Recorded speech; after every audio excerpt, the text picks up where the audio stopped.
Hello दोस्तों, मैं Sarla Yadav SY Hindi platform channel पर एक बार फिर से आप सभी का हार्दिक अभिनंदन करती हूं। और सबसे पहले हिंदी दिवस की बहुत बहुत शुभकामनाएं। और आज की इस वीडियो की हम शुरुआत करते हैं और हमारा आज की इस वीडियो का लक्ष्य रहेगा कि HPSC ने सब्जेक्टिव एग्जाम के लिए जो आंसर शीट देती है उसमें क्या कुछ परिवर्तन किया है। आज की इस वीडियो में हम उसी पर बातचीत करेंगे, तो वीडियो को आप अंत तक जरूर देखें।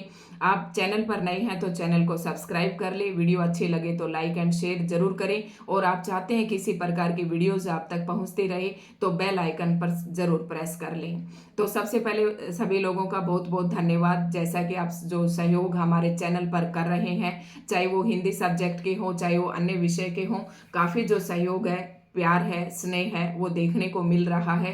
कमेंट्स के माध्यम से, सब्सक्राइबर के माध्यम से, वीडियोस के लाइक के माध्यम से, ये सब हम अनुभव करते हैं। तो उन सभी के लिए आप सभी का बहुत बहुत धन्यवाद।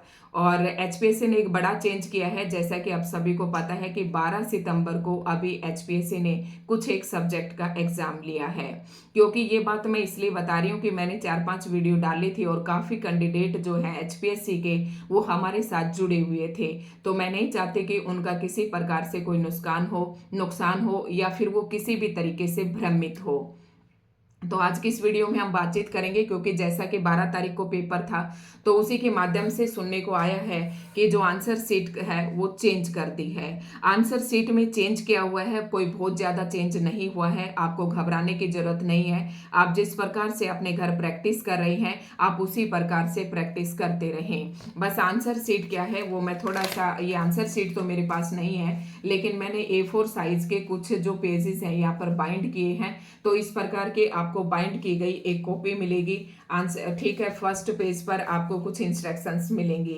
तो और चेंज क्या किया है इस बार कि इससे पहली बार यानी कि 2024 में या 23 में जो पेपर लिए थे, इससे पहले वाली भर्ती में, तो उसमें क्या किया था कि प्लेन सीट होती थी और दोनों साइड उसमें मार्जिन होता था। बस इसके अलावा उसमें कुछ चेंजेस कुछ नहीं था, नीचे पृष्ठ संख्या लिखी हुई होती थी। लेकिन इस बार क्या कर दिया कि और क्वेश्चन पेपर अलग होता था। तो इस बार क्या चेंज किया है कि क्वेश्चन पेपर भी आपको अलग मिलेगा, लेकिन जो आंसर शीट आपको मिलेगी उसके अंदर भी आपको क्वेश्चन पेपर लिखे हुए, क्वेश्चन जो है वो लिखे हुए मिलेंगे। जिस प्रकार से यूपीएससी का पैटर्न होता है, यूपीएससी की आंसर शीट होती है, उसी प्रकार का इन्होंने कर दिया है। इसके पीछे के कई रीजन हो सकते हैं, क्योंकि कैंडिडेट क्या करते थे, जैसा कि मैंने बताया था कि उसमें 70-72 सीटें होती थी और एक तो अंत में काटने में भी काफी समय लगता था। और दूसरा क्या है कि एक बच्चा जो है उसके पास 10 मिनट का ही टाइम होता है, 12 मिनट का, और अनावश्यक लिखने में काफी टाइम लगता था। एक दूसरा कारण और ये भी हो सकता है कि जब एग्जामिनर उसे चेक करता है, जब चेकर चेक करता है आंसर को, तो अनावश्यक लिखे हुए में उसे काफी टाइम वेस्ट भी होता है और जो पेजेस की वेस्टेज होती है वो भी होती है। तो उन सभी को बचाने के लिए शायद इन्हीं बातों को मद्देनजर रखते हुए HPSC ने अपना चेंज कर दिया है। तो इस बार जो आपको आंसर शीट मिलेगी उसमें मार्जिन भी किया हुआ मिलेगा आपको दोनों साइड से, ठीक है। इसी प्रकार के आपको बुकलेट देखने को मिलेगी, मार्जिन किया हुआ मिलेगा दोनों साइड से। मार्जिन के अंदर आपको कुछ भी नहीं लिखना है। इस तरीके की इंस्ट्रक्शंस की मैं पहले ही वीडियो बना चुकी हूँ और मॉडल कॉपी भी मैंने कुछ एक सब्जेक्ट की यहाँ पर डाली है कि आपको किस प्रकार से आंसर लिखने हैं, वो आप देख सकते हैं। इसके लिए आपको SY हिंदी प्लेटफॉर्म चैनल को सब्सक्राइब करना पड़ेगा। अदर सब्जेक्ट वाले भी हमारे चैनल पर जाकर देख सकते हैं, ठीक है। तो उसके बाद क्या था कि जैसा मैंने आपको बताया किस तरीके से आपको मार्जिन दिया हुआ मिलेगा और ऊपर जो है सब ऊपर आपको प्रश्न लिखा हुआ मिलेगा। जैसे प्रश्न नंबर 1, तो इस तरीके से एक प्रश्न उन्होंने लिख दिया और एक प्रश्न लिखने के बाद जैसे यहाँ पर सबसे पहले प्रश्न नंबर 1 लिख दिया, फिर उसका एक पेज छोड़ दिया और उसके बाद जो है दूसरा पेज भी, यानी कि 4 पेजेस कहूँ या सिंगल पेज अगर मैं कहूँ तो आपको इस तरीके से 2 पेजेस आपको मिलेंगे। यानी कि यहाँ पर प्रश्न, यहाँ पर जो है मैं ऐसे आपको दिखाती हूँ, यहाँ पर आपको सबसे ऊपर प्रश्न लिख कर दे देंगे, नीचे आपके खाली जगह होगा आंसर लिखने के लिए, साइडों में मार्जिन होगा। उसके बाद ये पेज आपको मिलेगा और उसके बाद फिर दूसरा पेज मिलेगा। अगर बात करूँ दोनों साइड की तो 4 पेज हो जाते हैं, सिंगल पेज की बात करूँ तो 2 पेज जो हैं एक क्वेश्चन के लिए आपको लिखने के लिए जगह मिलेगी, आंसर लिखने के लिए जगह मिलेगी। तो शायद आप समझ गए होंगे। इसी प्रकार से फिर अगली सीट पर आपके पास आ जाएगा प्रश्न नंबर 2, और फिर उसी प्रकार से यहाँ पर मार्जिन, और फिर वही 2 पेज आपको मिलेंगे। ठीक है, तो ये तो था किस प्रकार से, और पूरे के पूरे 18 प्रश्न आपको मिलेंगे।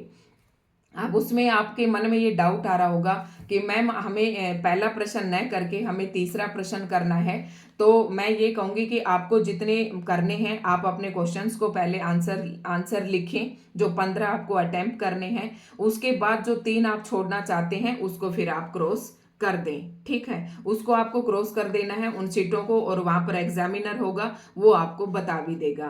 तो ऐसे आपको करना है 15, यानी कि क्वेश्चन आपको बुकलेट में 18 मिलेंगे, 15 आपको अटेम्प्ट करने हैं। उसके बाद आपको ये भी ध्यान में आ रहा होगा कि जब आपका प्रश्न जो है दिया जाएगा उसके जो मार्क्स हैं वो आपके यहाँ पर भी मिलेंगे, और यहाँ जो आंसर सीट में है आपको 10-10 नंबर ही आपको लिखे हुए मिलेंगे। अगर क्वेश्चंस को अगर तोड़ा गया है तो वो क्वेश्चन पेपर, जैसे कि इस तरीके से आपको एक अलग क्वेश्चन पेपर मिलेगा, उसके अंदर क्वेश्चन को पार्ट में भी तोड़ कर दिया जाता है।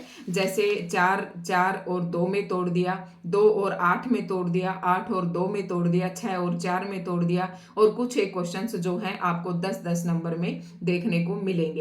तो ये थोड़ा सा बदलाव हुआ है, आपको बिल्कुल भी घबराना नहीं है, क्योंकि समय रहते हमने इंफॉर्मेशन इसके बारे में दे दी है। और ये देखो आपके लिए एक बहुत ही अच्छा हुआ है, क्योंकि जैसे कि पिछली बार जिस दुविधा में हम थे, और मैं मानती हूँ जिसके कारण सिलेक्शन भी हमारा 0.25 से रहा, तो अगर इसी प्रकार की बुकलेट हमें पिछली बार मिलती तो आज शायद हम भी पीजीटी पोस्ट पर गवर्नमेंट जॉब में होते। ठीक है, तो ये बहुत ही अच्छा हुआ है, ताकि आपको वहां जाकर किसी प्रकार का कोई भी कंफ्यूजन आपके अंदर क्रिएट ना हो। एक मेरे से कमेंट आया था कि मैम बॉल पेन से लिखें या जेल पेन से लिखें। तो सबसे पहले तो मैं यही आपको सलाह दूंगी कि जिस पेन से आप अपने घर प्रैक्टिस कर रहे हैं और जिस पेन से आपकी स्पीड सबसे फास्ट है, आप उसी पेन से लिखें। ठीक है, जेल पेन से मुझे नहीं लगता, क्योंकि जैसे मुझे जेल पेन से लिखने की आदत नहीं है, तो जेल पेन से मेरी स्पीड भी नहीं बनती है और फास्ट भी मुझसे नहीं लिखा जाता है।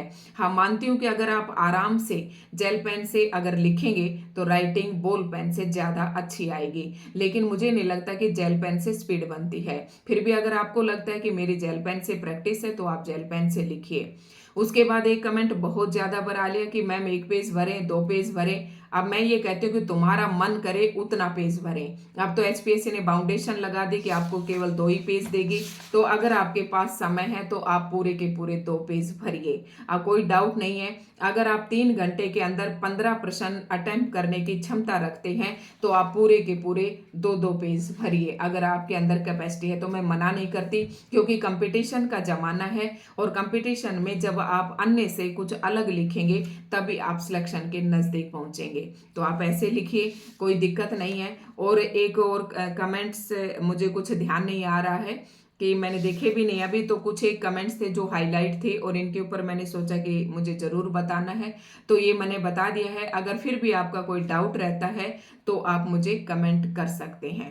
जैसे ही मेरे पास कोई इन्फॉर्मेशन होगी मैं जरूर बताऊंगी। जैसे ही कल एक मैसेज आया था कि मैम ऐसे सुनने में आया है कि एचपीएससी ने अपनी आंसर शीट बदल दी है, तो तब भी मैंने उस बच्चे को, उस कैंडिडेट को यही कहा था कि भाई मेरे को इसके बारे में मेरे पास कोई इन्फॉर्मेशन नहीं है, लेकिन जैसे ही मेरे पास कोई इन्फॉर्मेशन आई तो मैंने आपको तुरंत बता दिया। हाँ, एक बात और है कि वो जो आपको अब बाइंडेड कॉपी मिलेगी, प्रश्न जो है आपका ऊपर लिखा हुआ मिलेगा, तो वो भी प्लेन सीट ही मिलेगी। ये नहीं कि अब आपकी लाइन सीट कर दी है, आपको प्लेन सीट ही अभी भी पेपर में देखने को मिलेगी। तो आने वाले जो कैंडिडेट हैं वो अपना इस प्रकार से, अब जो प्रश्न संख्या थी, जो क्रमवार था, वो जो आपके दिमाग में था ये डाउट, अब उसे आप बाहर निकाल दें। तो इस प्रकार का डाउट अब क्रिएट होने वाला नहीं है। ठीक है, अगर इसके अलावा भी आपके मन में कोई और डाउट है तो आप पूछ सकते हैं। हाँ, एक बात और आपको कहना चाहूंगी कि जैसे कि अभी अभी जो 2 पेपर, अब 2-3 पेपर अभी 12 तारीख को हुए थे, तो उनमें भी एनसीईआरटी को ज्यादा इंपॉर्टेंस दी गई है। और पिछली बार जब हमने एचपीएससी पीजीटी के एग्जाम दिए थे उस समय भी एनसीईआरटी से पूरा पेपर था। जैसे कि मैं हिंदी सब्जेक्ट की हूँ तो 2-4 क्वेश्चन जिसे हम लिटरेचर में कह सकते हैं, अदरवाइज वो तो एनसीईआरटी में ही आ जाते हैं। क्योंकि जब हम कोई जैसे कोई हमारा चैप्टर है और उसके लेखक है तो कुछ इस तरीके से ही कुछ पूछ रखा था, तो उसे आप लिटरेचर में ले लें चाहे आप एनसीईआरटी में ले लें। लेकिन आपको एचबीएससी पीजीटी टीचर बनना है तो एनसीईआरटी पर आपका पकड़ होनी चाहिए। मैंने पहले भी बताया था, एक एक चैप्टर लीजिए, अपने ऑब्जेक्टिव नोट्स बनाइए, एक भी लाइन आपको नहीं छोड़नी है। जब आप एनसीईआरटी की बुक से पढ़ें तो एक भी लाइन आपको नहीं छोड़नी है। वहीं से एक ऐसा प्रश्न भी एचपीएससी उठा लेती है जिसको आपने सोचा भी नहीं है।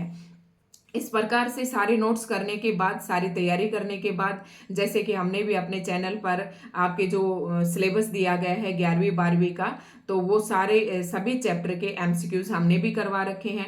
लेकिन मैं ये नहीं कहती कि उसमें A to Z एमसीक्यूज हैं। मैंने वही पढ़े थे और वहां से मेरे सारे कवर भी हो गए थे। आप चैप्टर की पूरी डिटेल पढ़कर आप फिर से वो एमसीक्यूज आप पढ़ सकते हैं। तो आज की वीडियो में दोस्तों इतना ही था। अगर फिर भी कोई कमेंट हो तो आप पूछ सकते हैं।